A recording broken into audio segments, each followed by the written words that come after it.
High বন্ধুরা, আজকে ডাল রান্না করব পুঁই শাক দিয়ে ডাল। এখন ডালটা সেদ্ধ দেবো। ঝাল পেঁয়াজ রসুন দিয়েছি, লবণ দিয়ে সেদ্ধ দেবো।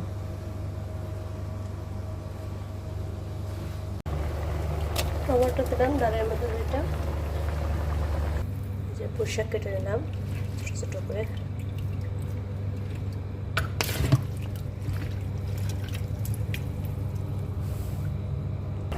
ডালটা সেদ্ধ হয়ে গেল, এবার পুঁই শাক দিয়ে দেবো।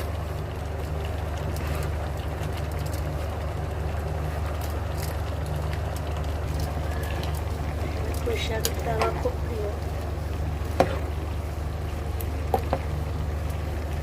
ভালোভাবে নাড়িয়ে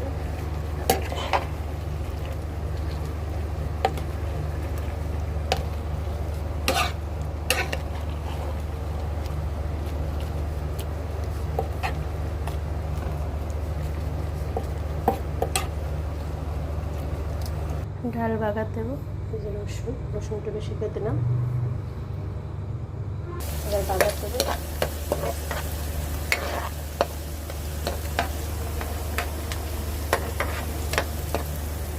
একটু শুকনো ঝাল দিলাম, গুঁড়ো করে জিরা দিলাম।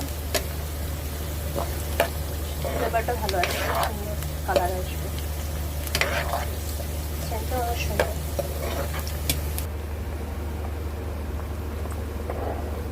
বাগার দিয়ে দিলাম।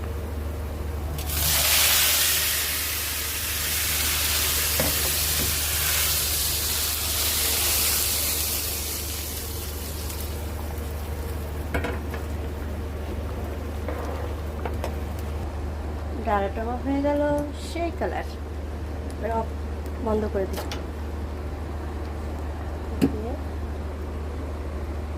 এবার খাওয়া দাওয়া করবো।